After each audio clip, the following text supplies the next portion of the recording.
Hello, listeners! You have landed on episode 221 of eBay the Right Way. Today's date is June 11th, 2025, and my guest is Lisa in the Pacific Northwest. One quick announcement. If you are not following my Facebook business page, please do so. My assistant, aka my daughter Melanie, has been managing it for years and she has finally had enough and relinquished it back to me. So I am doing some new things that you might enjoy and learn from.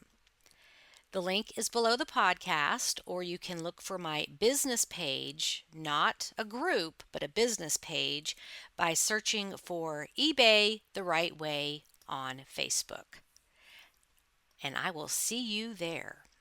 Okay, now let's talk with Lisa.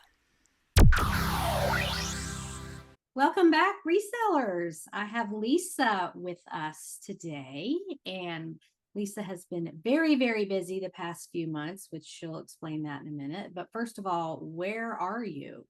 I am in Bend, Oregon. Okay.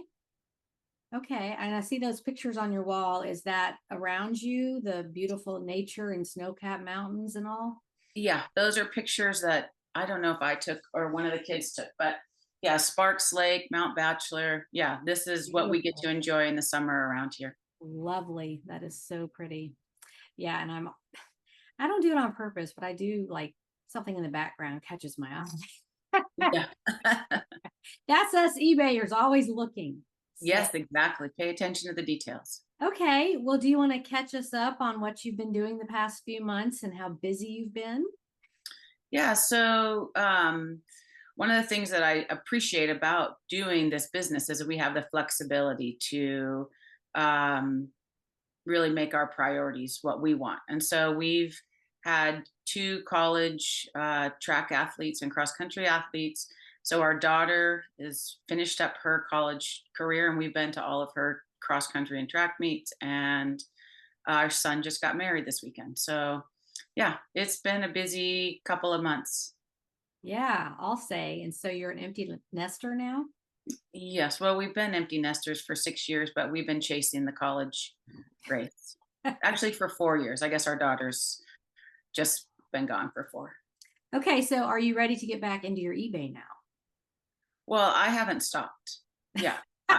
Yeah. I even last week while we were gone for the wedding, went down to the bins one time in Salem and went to a few thrift shops and I think a garage sale. So I, I don't know. I think that if you have been doing this long, you still just kind of are always on the hunt. Well, now you don't have all these big life-changing things going on, so you can do it more. Right. Okay. Okay. Well, when did you start selling and what brought you to eBay? So I started selling in 2010, and we had moved from Southern California up here to Bend at that time. And my husband was working for my mom in property management, construction, and real estate. And that's about the time that all of that, the bottom fell out of all of that. And so prior to that, I was a junior high teacher prior to the kids being born. I taught junior high PE for 12 years and student government. And so I did a bunch of stuff. But in 2010, my husband said, I think you really need to go back to teaching. And there were no teaching jobs because people were leaving here. So we had a friend visiting. She's like, oh, I got to go ship something on eBay. I said, tell me about that. So she told me about that. And so I started just by pulling stuff out of the closet. So, yeah, I always bought cheap. So like I would go to Target and buy all the super soakers on clearance. And that's what my kids took to birthday parties. So Okay. I had stacks of little things. And so I started, I think my first thing I sold was a Thomas train that was supposed to be a birthday gift. So it was new. And then probably I just sold, I knew I was going to make some mistakes. So as I was trying, so I was really just selling stuff I had around here, just testing it out.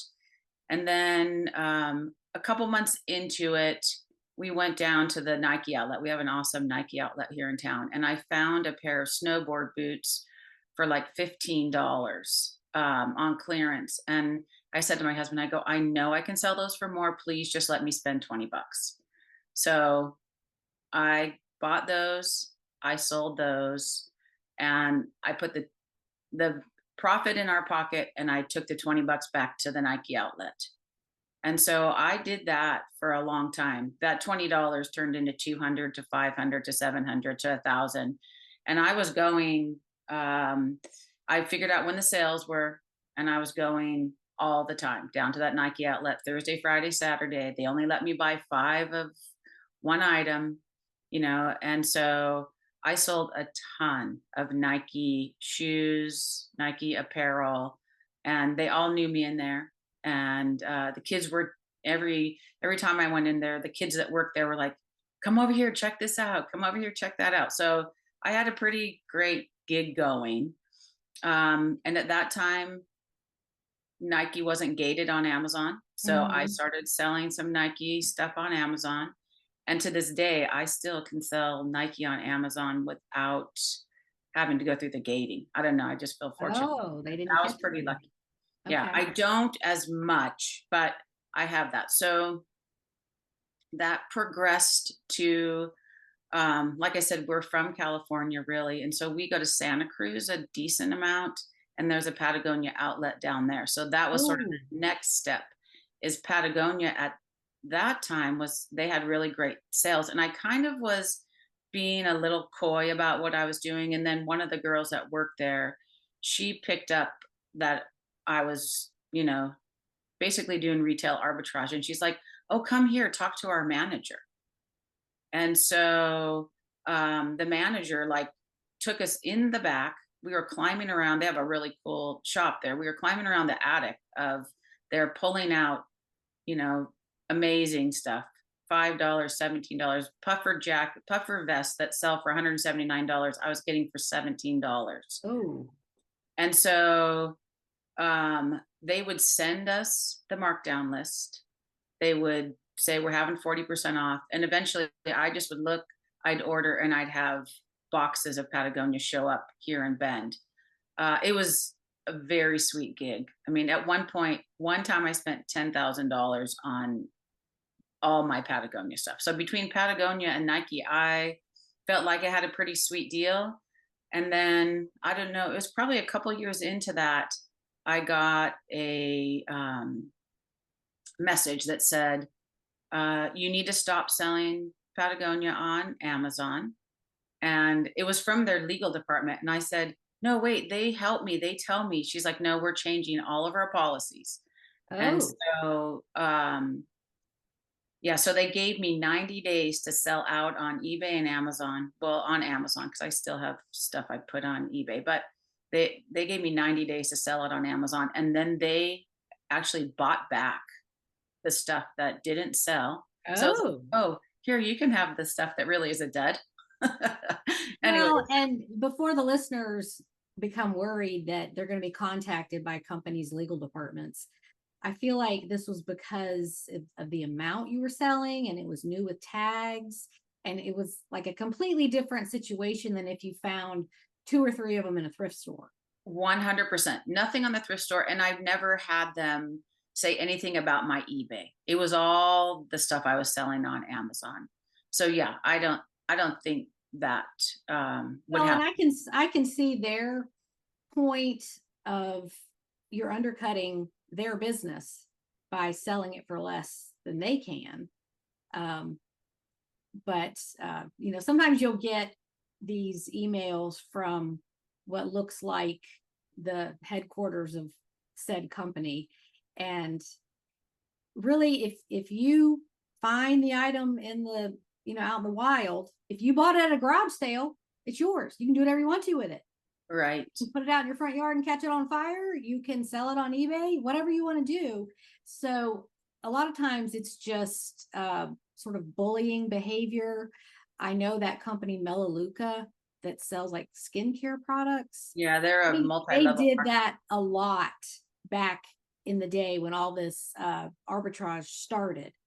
But really, if you're a garage sailor, estate sailor, thrifter, and you're just finding these things here and there, you have nothing to worry about.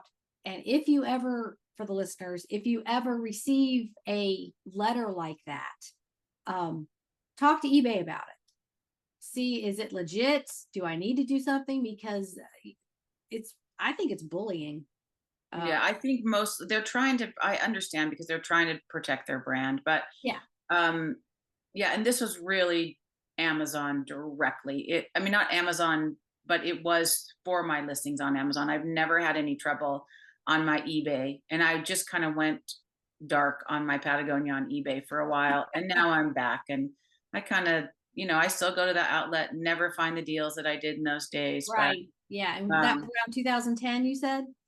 yeah, that might have been, yeah, it was 2010. So I Because was that was when all maybe the 2011. Yeah. retail arbitrage really kicked up on Yes. Amazon around that time. I started in 2009 with toys because Hmm. that was kind of what people were doing.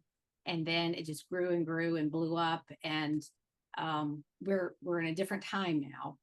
Like you said, categories are gated. You can't just put things on Amazon anymore like Right. you used to, maybe used books, something like that, something simple. But all these branded items and big names, you have to go through such a process to Yeah. be approved to do it. And speaking of Patagonia, I know their vintage stuff. Some of those vintage, pullovers sell for like $300. Oh yeah, that fleece. If you find a vintage Yes. snap pea Patagonia, you are in the money. I was watching a movie on, I think it was Paramount Plus over the weekend, and it was called Significant Other. It's about this couple that goes camping and all these weird things happen in the woods of the Pacific Northwest, your area. Oh, And it was good at first, and then it got like, yeah, this is not realistic. But the girl was wearing a vintage, what looked like a vintage Patagonia fleece. I saw the little tag with the blue and the mountains and the pattern, and I was like, oh my gosh, I wonder where she got that. Did she buy that? well, Did they buy that on eBay for her to wear in this movie? uh, It was you definitely just, vintage. you just need to come visit Bend because it's like super saturated with Patagonia around here. Oh yeah. Okay. Yeah, Okay. we have tons, Where's tons. their headquarters in the United Oh, States? Patagonia's headquarters is in Ventura, California, Okay. Okay. just south of Santa Barbara. Yeah, it's like Coca-Cola over here on the East Coast. It's like everything is Coca-Cola, Delta, all those big companies that are here. Right. Yeah, Bend is the home to Hydro Flask, and Oh, yeah, Bend has a lot of small business, but yeah, Hydro Flask started not very far from where our shop is. So okay. All right. So that is your retail arbitrage slash eBay story. Now, are you still doing it that way, or are you a thrifter, estate sailor? Did you migrate over to other ways? so yeah, so I um I don't really panic. I just say, okay, what door is opening next? I feel like in our business, God has opened doors, closed doors, open doors, closed doors. And so um, when I thought if Patagonia is going to do that, if my whole rest of my eBay business is based on Nike, I could be in trouble. So, Right. and at that time, Amazon wasn't super saturated with people either. So I found a wholesaler who I was buying. It's crazy, but I was buying bungee cords and I was selling bungee cords on Amazon. Okay. And they developed a bungee boat line product. So for docking, for anchoring, and we ran the table on that. And they're like, you are causing us, we can't keep up with the demand that you have created Ah, for this product. So 10 years ago, we bought that portion of that business and we are manufacturing the bungee dock lines and anchor lines and all of that. So we're just about to hit our season. Well, we did. I mean, really, Memorial Day is our season, although it's not like it used to be. Um, in Yeah, addition, yeah, nothing is. yeah, right. It's like because there's a lot of import stuff that's junky that's similar to what we sell, but people will buy. They always will pay a lesser price. But yeah, so that led to us manufacturing, and then I also for our Amazon stuff, I picked up Maxi Glide Ski Wax, which is a company that was based in New York for cross country, mostly cross country recreational skiers, but for other stuff too. And that gentleman he's like 78. So 2 years ago, he said that my husband and I needed to take over production of that. So we also now produce ski wax, which, it's like, I know that our story isn't everybody else's story, but it's pretty amazing. And the doors that will open if you just, you talk to people, you ask questions. Um, but I've been thinking a lot lately I'm 58 at my age. It's like, I'm thinking, I don't really want to work that hard anymore. And, how do we streamline this down? And I always tell my family, the stuff I love the most is the eBay stuff. It's Mhm. the thrill of the hunt. It's the thrill of the sale. And so we're doing all of this other stuff. We own the building. We do all our manufacturing in, and we have a little corner of it that's a little retail store. We don't get a ton of people in there because it's in a weird location. But so yeah, we've done all these things. But when you asked me to be on this podcast, I think back to you saying, "Oh, I've done it all. I've had a huge staff, and I've been by myself." And I heard you say it's a lot easier by yourself. And when we first started doing all this other stuff, I was like, "Oh, how could it be so bad, Suzanne?"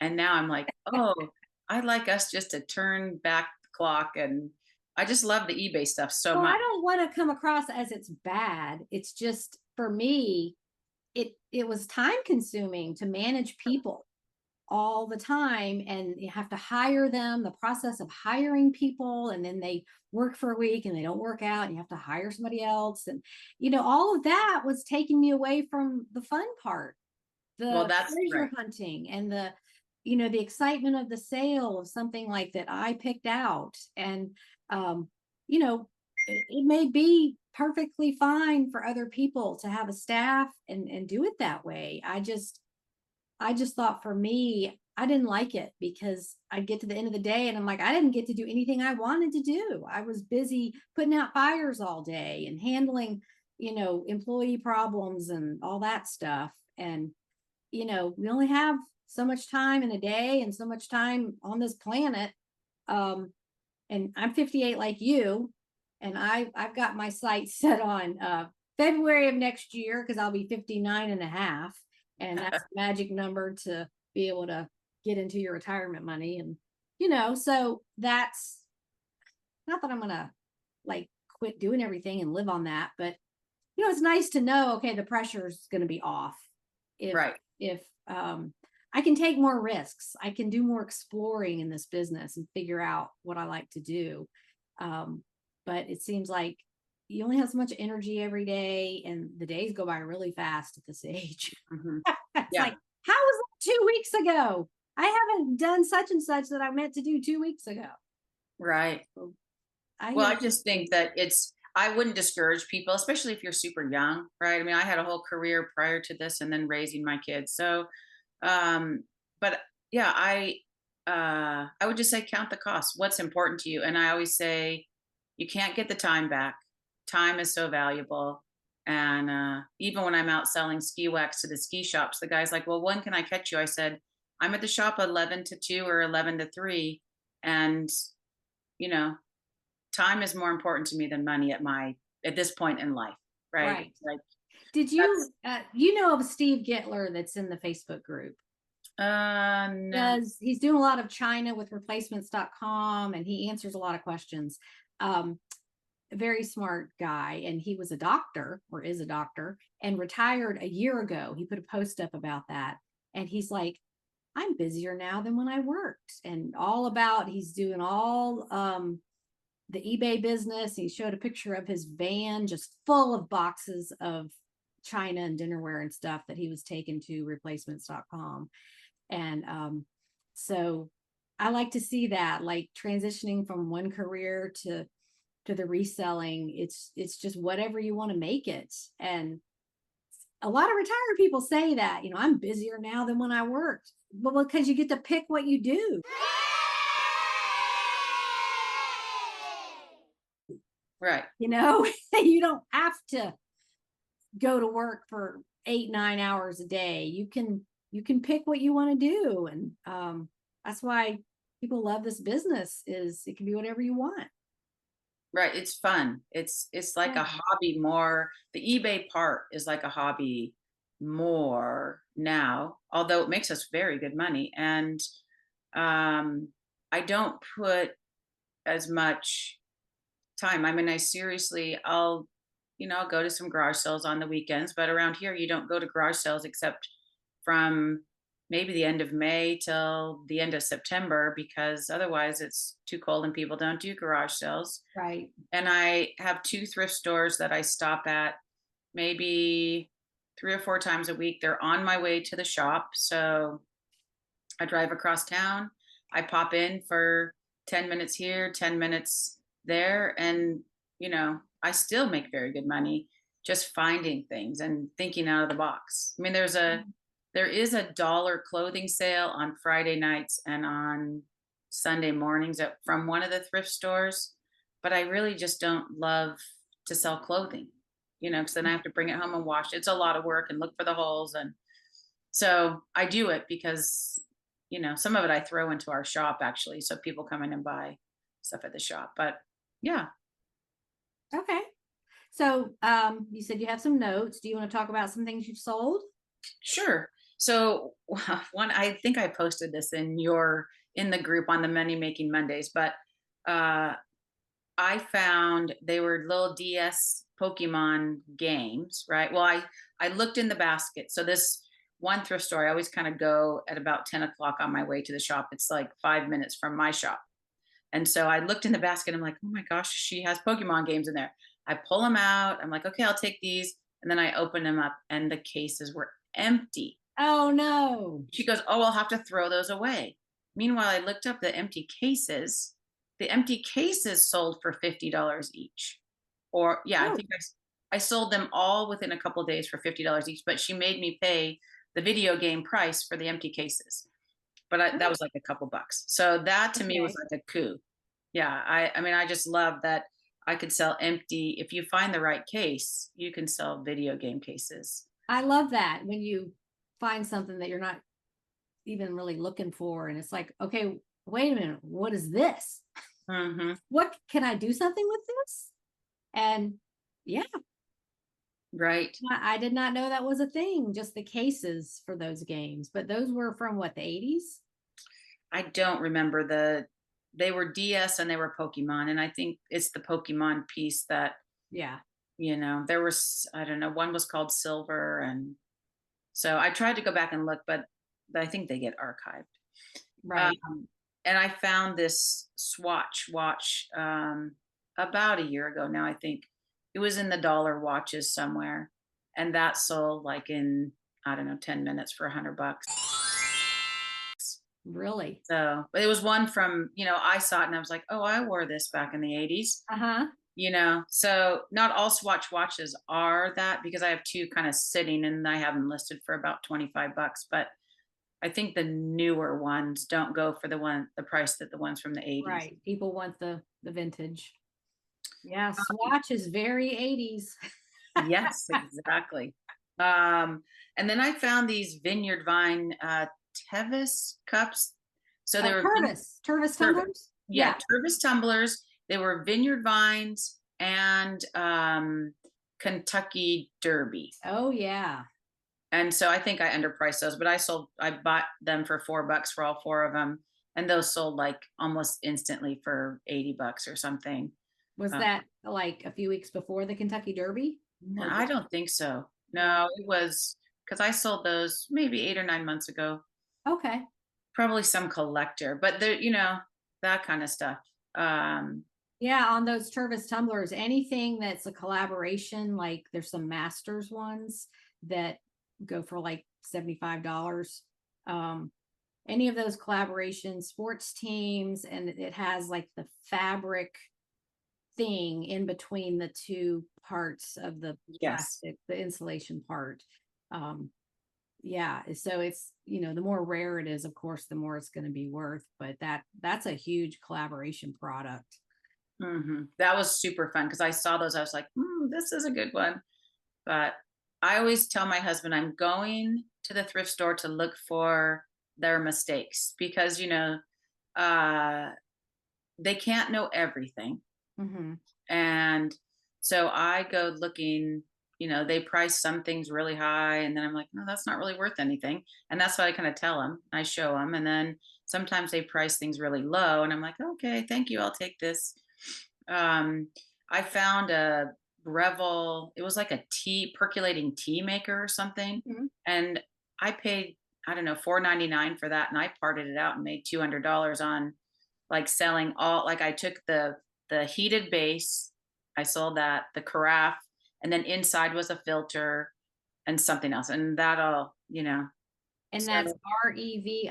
Oh, BRE. Breville. Yeah, Yeah, Breville. Yes. Okay. I was right. like, wait, do I know this brand?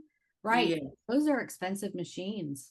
right. If you find any of those things, it's like if you are prepared to ship bigger items, it helps. When I was just working out of the house, it was harder because I didn't have the supplies to ship bigger items. But right now I picked up a rainbow vacuum and I turned it off while I had one of our employees shipping for us during the wedding week, but I put it back on. It's like if you're used to packing heavy things, you can do that. Right.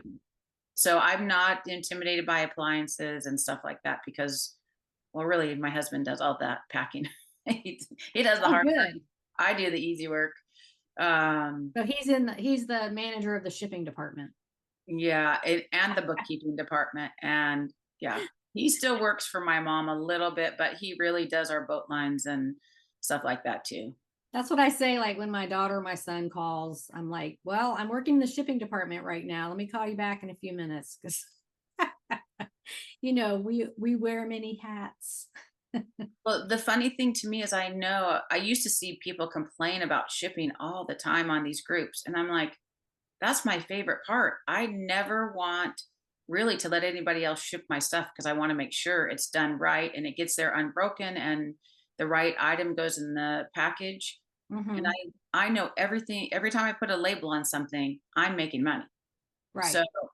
I don't mind. I love the packing. I'd rather, do the shipping than the bookkeeping. Well, and every time you put a label on something, you've already made your money. Right. Yeah. Unlike listing where you're like, okay, I'll put this out there and hopefully it will sell really soon. But when you're shipping, it's like, nope, this is a done deal. I've made the money and I hope it does not come back. Right. Exactly. And things do come back. Yeah, I know. Yesterday I got a notice of a chargeback on eBay. Like this is something that happened 2 months ago. And the thing is it was returned 2 months ago. I gave them their money back. It was fine. It was relisted. It had already sold again, which was what confused me. But apparently the person did not recognize the transaction. Oh, And I'm like, so you're trying to get your money back twice, once from me and once from your credit card company? Maybe they just have memory issues and it wasn't like an intentional fraud thing, but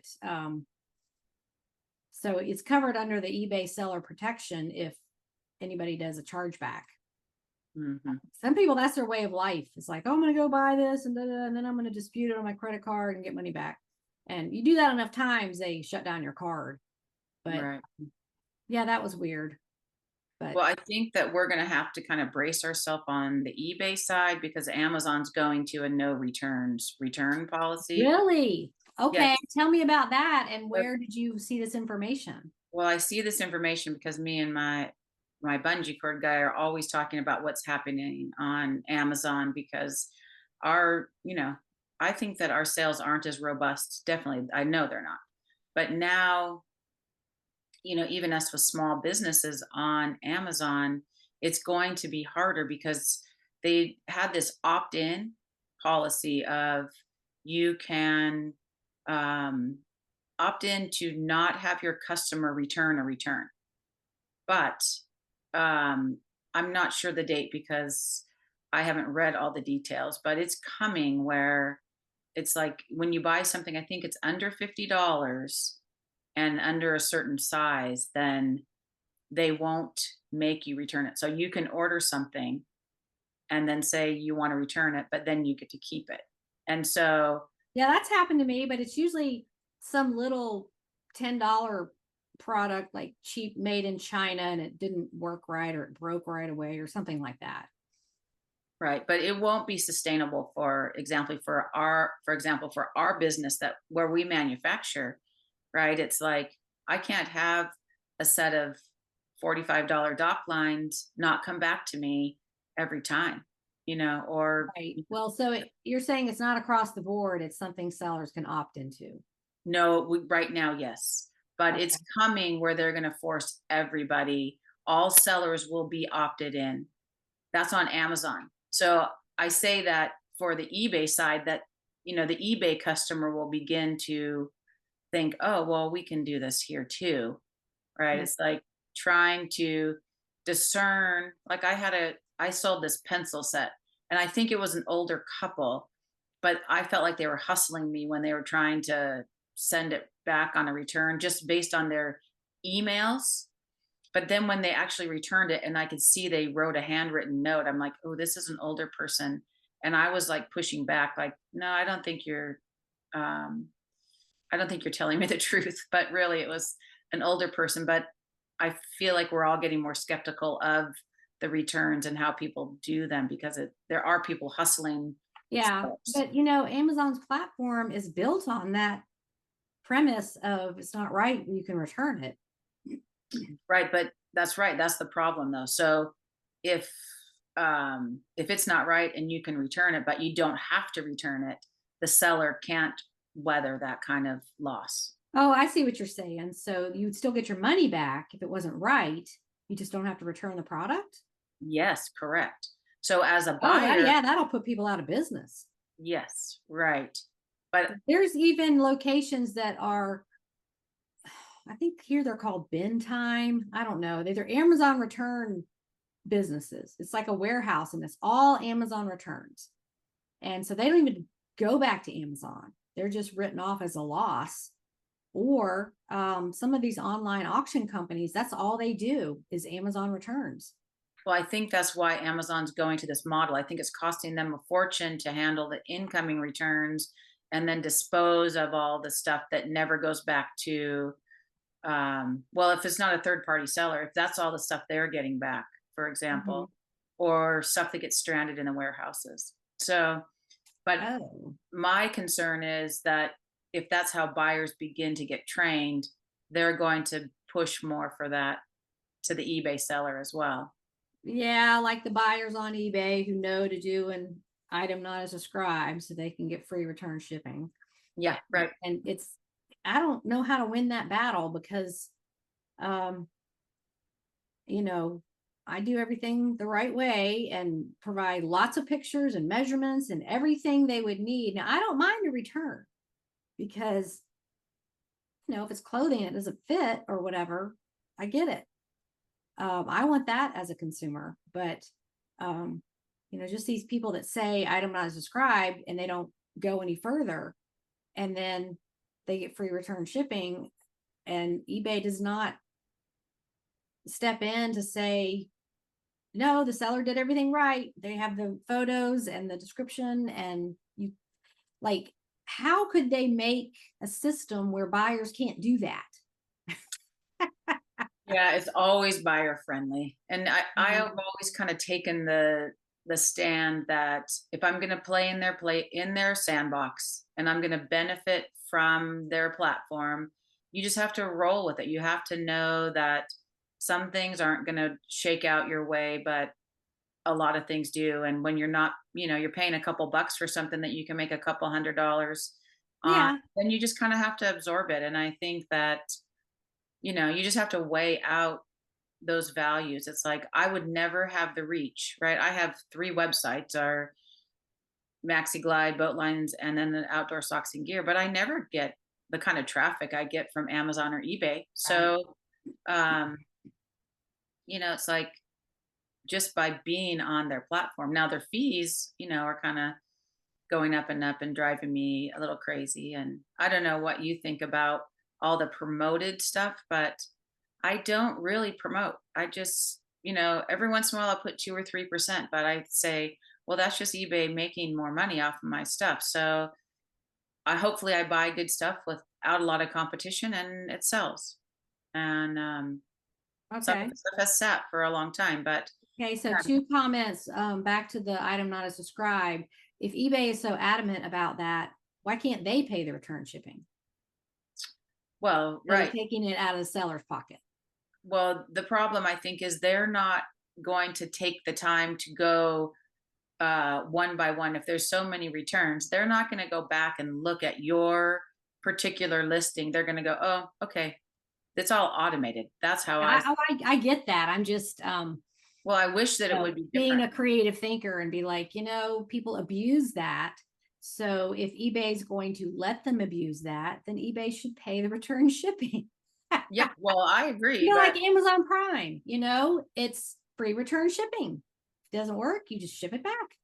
yes, So but do you know who pays that? As a third party seller, you're charged for the return shipping. yeah, I get that, but I'm a Prime customer, and occasionally I do return things because that's one of the perks. Oh, totally. I bought for the wedding, I bought, you know, 5 dresses, tried them all on, and I kept the one that worked, and, I sent the other 4 back. So I don't do that because I'm sensitive to that as a seller, Hmm. but most people don't think about it. And Right. And so I don't get that very often. Maybe every other month I'll get one, but it just sort of chaps my hide that this is allowed to go on. But that's, like you said, it is what it is, and I can always not sell on eBay anymore if I don't like it. well, it does feel like they stack the deck against the seller. Everything is for the buyer or the, eBay, Amazon, whatever platform it is. They're set up to make money, and you got to kind of go through the gauntlet to make sure you still make money. Right. But Yeah, I it's still make still worth enough it. to come out ahead, so it's Yeah. okay. Always, but I'm like the kind of person that's always looking at ways to make things better. So, and then promoted listings, I play around with it. I don't have any great conclusions because I feel like there's too many factors to figure that out, too many variables. Like if you're promoting something and 100 other sellers are promoting it too, well, probably the person who's doing it at the highest rate is going to get that sale. That Right. be how it works. If it's truly limited in number, a unique item, there aren't any more like it. I don't, I don't promote it. It'll get found and it'll sell in categories where there are a lot of items like swimwear. I will play around with that. Depends on like the time of year, and I'll look up an item like it, and underneath you can see sponsored listings. Hmm. You can't see the percentage, but you can see other sellers that are promoting it. So I kind of look at that. But people ask us all the time on the group, like, what should I do? What percentage? What do you guys do? And really, it's just, you just have to play around with it for yourself because there's so many things specific to your business, to your store, that you can't just say, okay, everybody do 1.5%, because like, what if there's 500 other sellers with the same product and 100 of them are promoting it 5%? How you can't figure that out. There's no way to know. Right. Well, I would rather send offers and give the customer a discount than um, pay the more advertising fee or the promoted listing fee to eBay. Yeah, I get that. but you kind of also have to think about a brick and mortar. Like if you are renting a brick and mortar space for your store and you want it in the more populated areas, you're going to pay higher rent. You're going to pay more to be seen, for more people to walk by.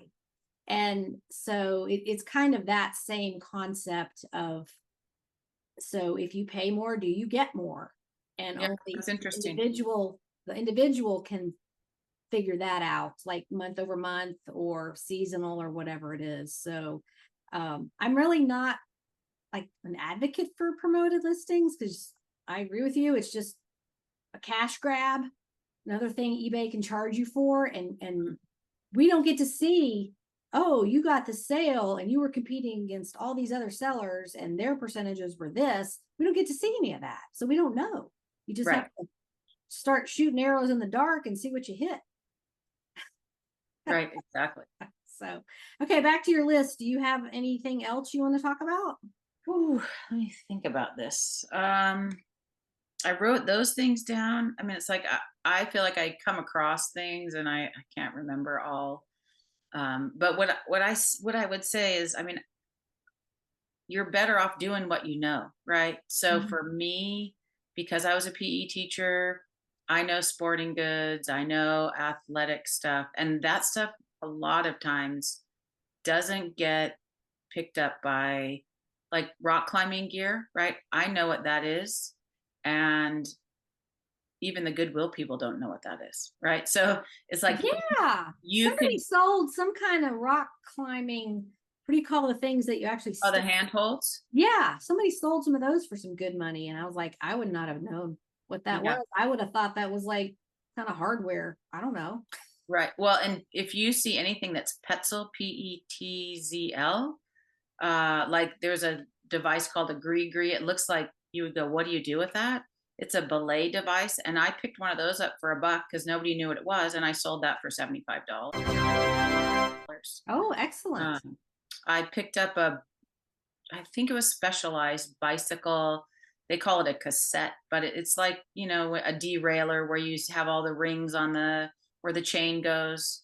And that was like $3 or $4, and I sold that for like $90. And these are like instant, you know. So if you know your stuff, I mean, I think it helps to be my age and have the life experience that I've had, because I know things and Right. you know, it's like And are you finding these unknown items like at garage sales? I found those at thrift stores. There's a couple thrift stores here in town that actually have decent prices still, and they just don't know. I mean, one of them, I sold that Scotty Cameron putter for $175, and they had that sitting in the golf thing for $3.49, and I'm like, my heart skipped a beat on that one, right? It's like, oh, how do you not know this? Well, and then again, even if it's a one location thrift store, and there's always turnover, there's always volunteers, and they don't have any skin in the game. They're just back there pricing stuff. Put $3.50 on this, $1 on that. And they don't have time to look it all up and figure that out. Right. So that's where we come in, is like, hungry like the wolf. We go in there, what can I find that's not that's valuable, that's priced too low? And you just keep your mouth shut and go to the register and pay for it and have a great day. Right. I grabbed that putter and I paid for it and walked out the door as fast as I could before somebody else. And there goes, hey, wait a minute, that should be priced higher. Right. One of Yeah. the other things I found recently were some stainless steel Hughes, HEWES, and they were 35 millimeter film spool. So you put when you're developing your film, you roll it in a bag onto those, and then you put it in the canister. Well, in my years of teaching, we put together a photography program. So I knew what that was, and I quickly scooped it up. But most people would walk past that stuff. Yeah. So it's just really trying to educate yourself. And I still, I watch videos, I see what's selling. I don't go like deep dive like some of these people will go, what's the highest price tie selling? And, but I watch what other people are selling. I watch the Money Making Mondays. I watch some other, YouTube things if I'm sitting around drinking coffee or something in the morning. Right. And I just try to educate myself and pick up something new along the way so I can add to my arsenal. And then if I see something unique, I take a picture of it and I research it. But Mhm. I sold a Rainbird controller, for a hundred That's and a sprinkler system, yeah, Rainbird. right. Uh-huh. I paid $750 for that at the restore. Sometimes those Habitat restores are very good. Right. Sometimes they are putting eBay price, so you got to watch out. But um, yeah, that I think I made $130 on that. But I found that because somebody else had put it in some group, right? So that was not something that I would have thought to grab. Yeah. And isn't it amazing how you'll learn something and then a few days later you see it? Right. Oh, I know what that is. 2 weeks ago, I would not have known what that was. So you just can't learn it all. There's too much. Right. I mean, you keep trying every day, but there's always more. And like you're very specific in what you're looking for with your sporting goods and your bungee cords and all the things it's for the listeners, it's not just going to Goodwill and buying clothing anymore. It's all these very specific products. And I think society is now being trained to go look on eBay first. If it doesn't matter, a component for your sprinkler system. Okay. So it's used, but it's 50% of the retail price. So good. Everybody wins on that. Right. Well, and they're looking for replacement parts, right? Right. Uh-huh. And so that, yeah, that has been super Somebody helpful. sold something that was for an invisible fence, Oh, I sold that. I sold Did you sell that? Okay. yeah. Yeah, so Okay. a pet fence and a pet call, electronic pet collar, and I always look for those things. Anything Garmin, I've sold Garmin e-treks, Garmin watches, Garmin, even really old Garmin watches. It's like that stuff never sits in my store. Excellent. So it's just really knowing, right? And honestly, you can't sell medical stuff on eBay, and you can cut this out if you want. But I found this like a G7 for diabetics or something, Mm-hmm. and some of them get on. I don't know how they get on eBay, and they're sold for them, but they won't let you. But I found somebody on Facebook that I paid cheap for it, and it was brand new. And I found a group on Facebook that buys those things. Oh, okay. And so Yeah, what is it? Some kind of glucose monitor? yes, it was a glucose. I don't know if it was a CGM or something.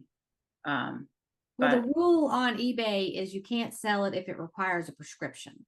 right. And I So think like you could sell you know, a wrist brace or something, if it didn't require a prescription.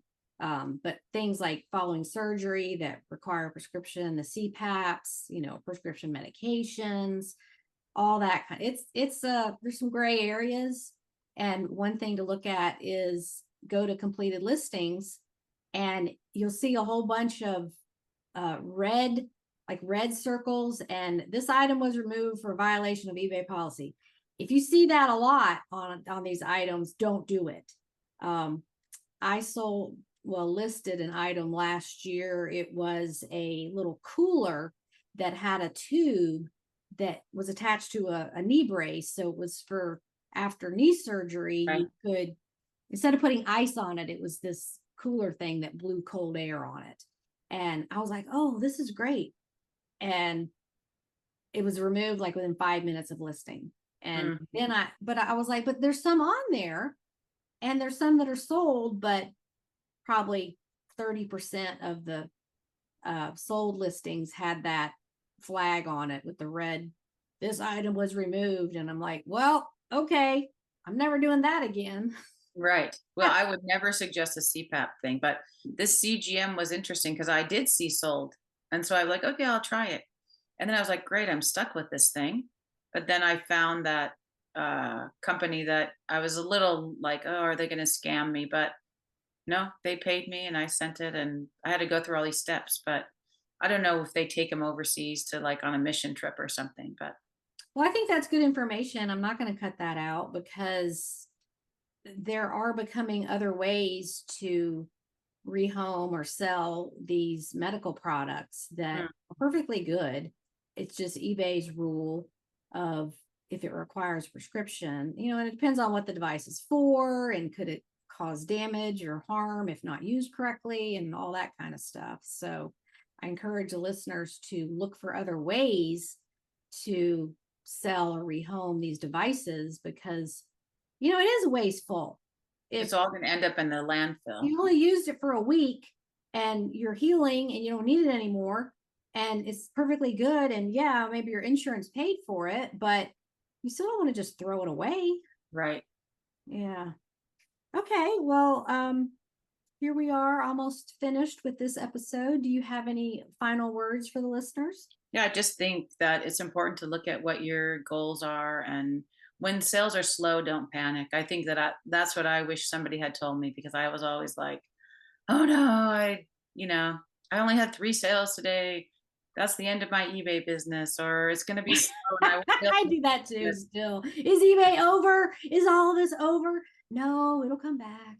Right. And even, I mean, it's like, I think I've only had 3 sales in the last couple days, but I also didn't list anything for a week because of the wedding. And it's like, it is true. If you at least are showing activity, you get more activity. And I think, Right. Yeah. Send those offers, end and restart things that have been out there a while. Um, I think even shipping is considered an activity. Do something on your store, go in and jiggle prices if you don't want to end the listings, raise the prices if you have a bunch of watchers, all those things that you can do that are considered, I say, touching your store just every day, a little something. And same thing happened to me. I took a little vacation the first of this month and I did not even open my laptop. I've never done that. And I just was like, you know what? I got to remember all the work I have done. And mhm, it's okay to step away. That's why we do this, so that we can step away for big life events and not miss them. right. It's the freedom that this business gives that, to me, has been the biggest blessing, really. That's wonderful. Good. Okay. Well, what are you up to this afternoon? Well, I'm headed into the shop to ship and manufacture. So, Okay. yeah. All right. Well, thank you again for making time in your very busy schedule. Yeah, you're welcome. I appreciate you working me in, and we'll look for some more of your sales on the group. Okay. Thanks so much, Suzanne. Thanks. Bye bye. Today's parting words are about the issue we mentioned when you buy something, for example, at a garage sale or an estate sale. It belongs to you and you can do whatever you want to with it. I had to look up the name, and it's called the First Sale Doctrine, which is a key provision of copyright law, grants the owner of a lawfully made copy of a copyrighted work the right to sell, display, or otherwise dispose of that specific copy without the copyright holder's permission. So that is very legalese. Basically, the first sale doctrine states that once a copyright holder sells a copy of their work, their rights to control the distribution of that particular copy are exhausted. So, the copyright is what these companies and corporations are trying to protect by not wanting their products on eBay. Always check the Vero list, VERO, which is verified rights ownership, if that item is allowed on eBay. Some brands are on that list and they don't want their items on eBay, and if they're on the list, then you have to abide by that. But the first sale doctrine allows the owner of an item to do what they want to do with it. Okay, so now you know that. Next week, my guest is Becky, who has sold some very cool items, some rare BOLOs, and even surprised herself on some sales.